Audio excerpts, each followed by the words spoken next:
I'm sorry. It's not fun, is it? As someone that was in the Premier League last season as a Burnley fan, doing the exact same thing, watching Southampton this season is like some rare form of PTSD where I'm actually kind of happy. The reason why I'm happy isn't due to some hatred for Southampton, not at all actually. I quite like them as a football club. My main thing is that I know that I wasn't crazy the entire season when I saw us do the same thing, and I still thought it was absolute fucking crazy. Russell Martin is under pressure, which is the least surprising thing you'll hear all week. Despite being 2-0 up at home to Leicester City, another fellow relegation candidate that got promoted with them last season, despite being 2-0 up, they lost 3-2 at home, which is not ideal. It's one of those results that you kind of know that your season's done, and you'll kind of look back onto that kind of result on that game and know, yeah, that's when the season was over. And I dare say that in Christ or October. But if Southampton stays up this season, then I need to think about what I'm going to say here. You know what? I'll give you guys the idea. Comment down below what should I do if Southampton stays up. And make it please somewhat realistic and not something I would get arrested for. By the way, I remember like 6 months ago, this is off topic, that someone said, hey, do the gritty for like 1,000 likes. And people did it. And I never did it. So... Wait, I'm so white. How do I do the gritty? Gritty tutorial.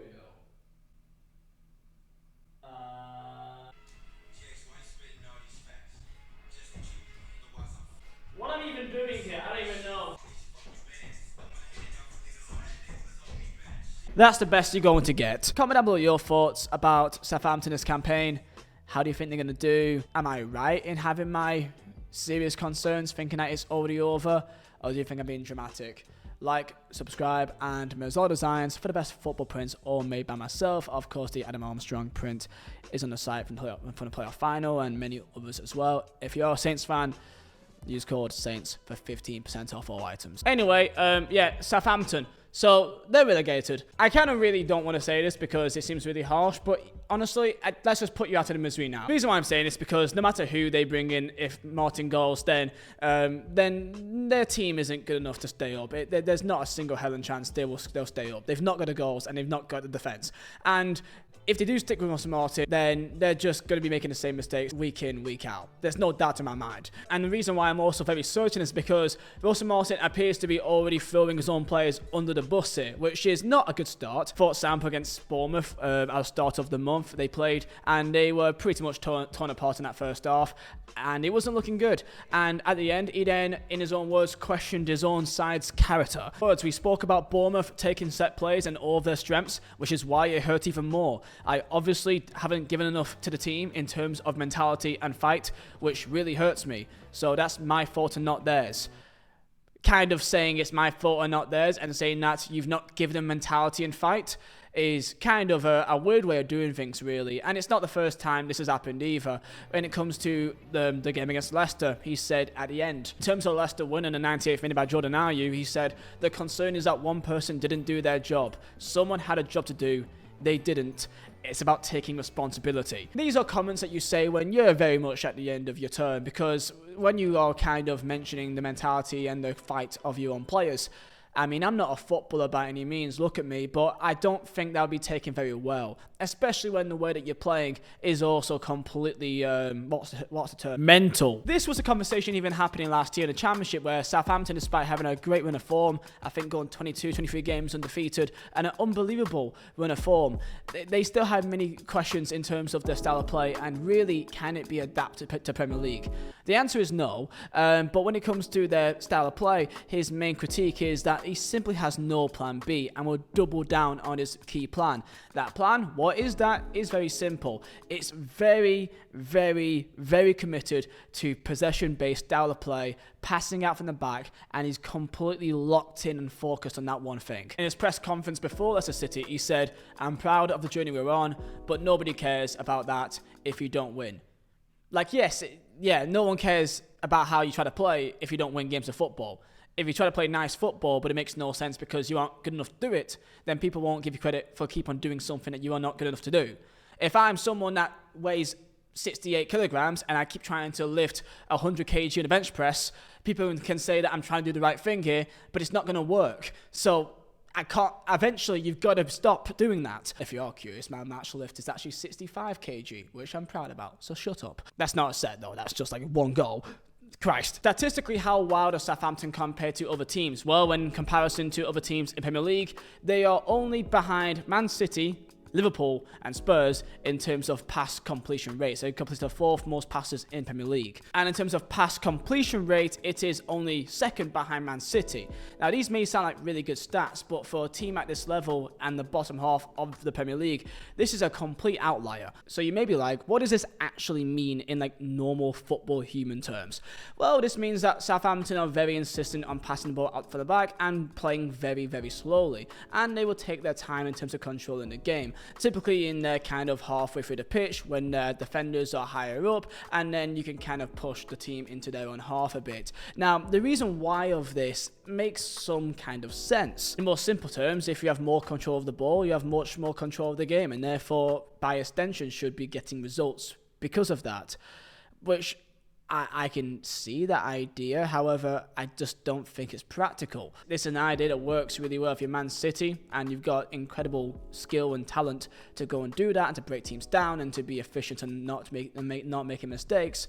But when your centre halves is Bednarek and your keeper at one stage was McCarthy, then that's not going to work. This all comes to a level of identity, and this may at some stage help Russell Martin, that despite him playing a style of football that isn't really one that is efficient and works, something similar to Vincent Kompany at Burnley, despite Burnley having their worst season in history, points tally-wise with Vincent Kompany, he got a job over to Bayern Munich because of the idea that he wants to play. He's got this idea of playing football, and that can still be attractive to a club that may have a better group of players, and they may think that they can get something out of him. Sticking to his principles is something which I feel like Russell Martin feels like for the long-term gain. After seeing what happened to Vincent Kompany, no matter what happens after Southampton, he will still be someone that would be wanted by other clubs, because playing an attractive style of football, passing out from the back, controlling games is something that everyone would kind of want. It's just, is it viable?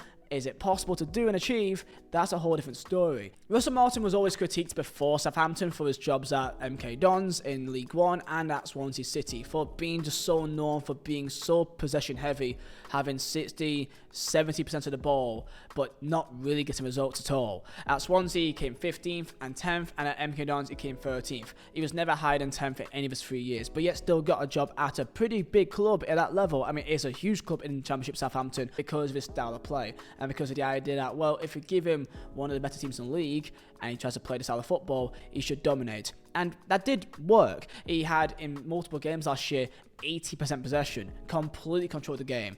The other team might as well not be on the pitch. And the main issue is, it comes off as laughable when you are staying committed to passing out from the back in the way that they did, and it doesn't work. It can look incredibly stupid. And something that happens more and more when more and more teams understand what you're trying to do. And not just to get found out, but you also get embarrassed. This is something that didn't really happen this week against Leicester. They actually played relatively pretty well for a good chunk of the game, and it was actually more his subs that really questioned the Southampton fans. The main key one being the likes of Fraser, that is not a fullback, yet somehow got subbed on as a fullback, and then did really poor, and then got red carded, and then gave away a penalty. So, decisions like this led to many people not just questioning his style of play, but also his management of games as well. I mean, all you've got to do is look back on their game away at Brentford to give you an idea of why it just makes no sense. Even their first game of the season against Newcastle, against a 10-men Newcastle, they were passing out from the back with McCarthy, who is awful with his feet, and then just got punished. And then a game that they should have really got a good result, which they played quite well, by the way, against Newcastle, they got punished and they came away with nothing. In the first 7 games before the Leicester game, they've lost the ball in their initial third 55 times. In 7 games.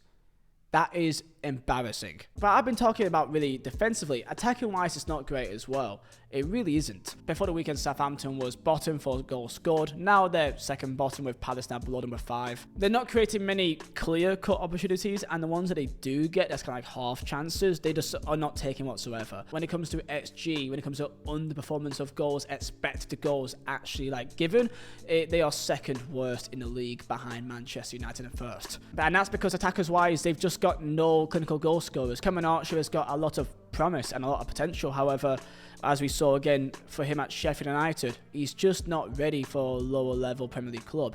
For me, he's much more at this moment, he belongs in the top end of the Championship, and maybe can learn his trade a bit more and can get better to be at that level of a lower to mid Premier League striker. He's not that right now. He scored 4 goals in his last 29 Premier League appearances. Adam Armstrong, we always knew that in the Premier League he always struggled. He scored 4 goals in his last 2 full Premier League campaigns. Tyler Dibbling is a young lad that's come through. However, he's still a young lad, so by no means should you be expecting too many goals from him, maybe 3 or 4 across the season. And then Brayton Diaz, who of course got brought in again from Sheffield United, that was not good enough last year, and believe it or not, is also not good enough really for the Premier League. And this leads to a lack of space attacking wise because of how they play, just how slow they play the ball. They play so slowly that every team can get set up in their positions and structured before anything can even happen. So the idea of a quick transition and a break just isn't really a thing that happens for Southampton, and that's a really important way of scoring goals, and they just don't take them. So what now for Southampton? Realistically, I don't know what to say. Russell Martin will have the idea of to trust the process and to back up the way he's trying to play, and you can see the idea. It's a cute idea, and unfortunately as a Burnley fan, we had the same issue last year, where you can kind of see why you're trying to play the way you want to play, because there's an idea behind it, there's an identity, and like at least you have an identity, but it's just one that just won't work. And it won't work, because we've seen this story before many times. And can I see Russell Martin staying at Southampton? I don't know, because I don't know who that manager could be to come in and to get more out of these players to make them stay up, because I just don't see the goals, and I just don't see the defensive structure there to stay in games too long, and that concerns me. So this is not a nice video for Southampton fans. I'm sorry, I just don't know what to say. I was very concerned start of the campaign, and I am even more concerned now that I'm seeing not just young manager dragging the players now, but also being 2-0 up at home against a relegation rival and then losing in the 98th minute. Yeah, that's a game that will be always looked back on for the entire season, as that's a game that it was done. Unfortunately, that's the way I see it. Southampton will get a win or so. Eventually, they will get a win. But I think it's just going to be a long campaign, unfortunately. But maybe I'm wrong. That's just the way I see it. Comment down below your thoughts, like, subscribe, and I'll see you next time.